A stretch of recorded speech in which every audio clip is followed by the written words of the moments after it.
Hello everyone, and welcome. I am doing a kind of video I've never done before. Over Christmas, I received this new action camera that you're seeing me on, and I also received a build-your-own Appalachian or mountain Dulcimer kit, so I decided to make a video of me building it. I've been doing that for two reasons. One is just to try out this camera, see how it looks, how it works, and two, because I always really enjoyed videos of people building stuff, so I figured why not try my own hand at it. The main difference between this video and those other videos is that I have no idea what I'm doing, and I'm not handy at all, so I'm gonna figure it out. Here we go. What might we learn today? What might we make? Yesterday's over, tomorrow's not yet, but today's a day to create. This kit technically comes with everything you need to build it, but if you want to paint it or glue it to make it sturdier, you have to have your own stuff. I decided I wanted to try staining it because I like the natural wood look, so I looked up how to do that and ordered all the extra stuff I would need. First, I had to sand all the pieces to make sure they were ready for the stain.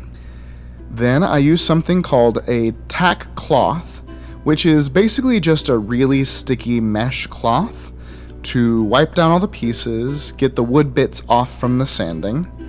After that, they were ready to stain. I believe there are a couple different types of stains. I ended up using an oil-based stain and applied it with a foam brush. I had to let it sit for a while so it could soak in. I'll note here that there is a consistent theme of me standing in front of the camera blocking its view. I have attempted to edit around that. Then I just used some paper towels to wipe it off. Once again, it had to sit for a while, this time to dry. After it dried, I decided to glue the base of the box together before finishing it. I ordered some wood glue and put all the box together, except for the top. While I waited for the glue to dry, I sanded the fretboard because I'd forgotten to do that earlier. After the glue dried, it was time to apply the finish. I got some polyacrylic finish and applied it with another foam brush. It might have been better to get a different kind of finish, but it came out alright. After I applied the finish to all the pieces, they had to sit for a few hours to dry again. Then I came back and applied a light sanding before applying a second layer of finish. I only did one layer of finish on the fretboard because it actually looked worse after the first layer, which means I probably did something wrong. Apparently you can repeat the cycle of layering finish to improve durability as many times as you want, but I stuck with 2 for the rest of the Dulcimer because I was impatient to get it built. While the box section was drying, I decided to set up the fretboard. First, I attached the tuners to the end of the fretboard. Each had a couple of screws to keep it held in place. After those, there were 3 pegs that needed to be screwed in on the bottom of the opposite end. These would be where the strings attached. Then I inserted a couple wooden dowels, which would help with alignment when I was attaching the top of the wooden box to the fretboard. Finally, I inserted the bridge and pressed it in to make sure it was held tightly. After the finish had dried, it was finally time to put it all together. First up, I attached the top of the box to the fretboard. I lined it up with the wooden dowels I'd put in earlier, pushed it in flush with the fretboard, and then attached it with a couple of screws and washers. Then I flipped it over and slotted it in with the rest of the box. I decided not to glue the top on as it wasn't strictly necessary and it would give me access to the inside of the Dulcimer if I ever needed that for some reason in the future.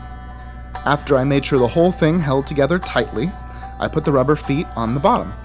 All that was left after that was stringing it up. This actually ended up being one of the more frustrating parts for me. The first string was a mess, but I eventually figured it out. Before I attempted the other strings, I decided to watch a video on how to string a Dulcimer. Armed with that knowledge, I got back to it, and it was still quite frustrating. The strings kept popping off the end, and I couldn't get them to hold tight enough. Eventually, though, it was finished, and I tuned it to the traditional tuning of D-A-D. I checked to make sure everything looked good, and it did. I really like how it came out. The lower D and A strings are considered drone notes, and the two higher strings are both on that higher D and function together as a melody string. This ended up being a really fun project. I may end up doing another one of these in the future if I can find another cool instrument building kit. Thanks for the Christmas present, Dad. I'll end with me messing around on the Dulcimer to give you a taste of the sound.